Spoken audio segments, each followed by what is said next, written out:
thoughts and excitement level right now? Definitely very excited to get the season tipped off and going in the right direction. Last game was exhibition, but it felt good to be playing again. But this one really counts, so we're definitely looking forward to it. What do you expect from Mount St. Mary's?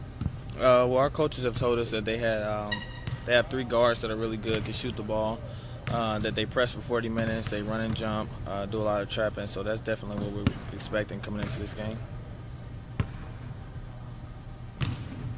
Any extra talk after the exhibition game about the fouls? Well, our coaches have been talking to us since the new rules were put in, so we already kind of knew what to expect. We've seen a little bit of that in just the clips that they showed us with the new fouls, and I don't know, that's just something they've been harping on, so we've definitely been trying to prepare for that, both hitting free throws in practice and keeping our hands off when we play defense. You all only lost 1 player, to fouling out in that game, but Fairmont State lost 5. Do you have any concerns about the fact that that could possibly happen to you at some point, where you lose a lot of players and you guys have such a short, bench, that it could be an issue?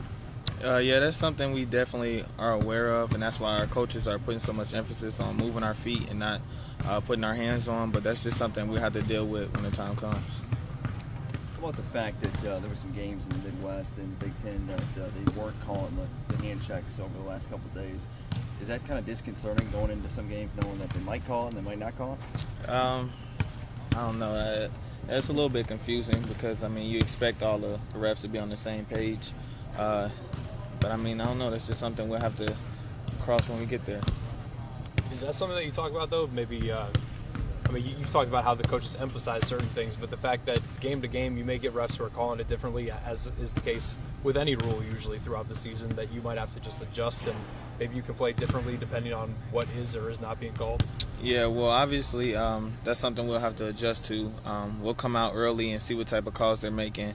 If they're letting us play a little bit more, then that's the adjustments we'll make. But if they're calling the fouls like we expect them to, then that's another adjustment we'll make.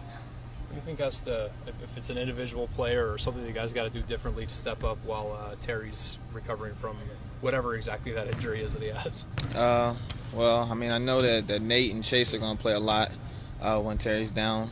They've been doing a great job in practice of just being aware, being ready to learn, and being ready to shoot. So as long as they continue to do that, we should be fine. Excited just for the fact that this one counts? Just knowing that, all right, we're finally getting the season underway? Yeah, it's been a long time, and we definitely didn't have a good taste in our mouth after last season. So, any game activity we get is great, and the fact that this one actually counts makes it a little bit more better.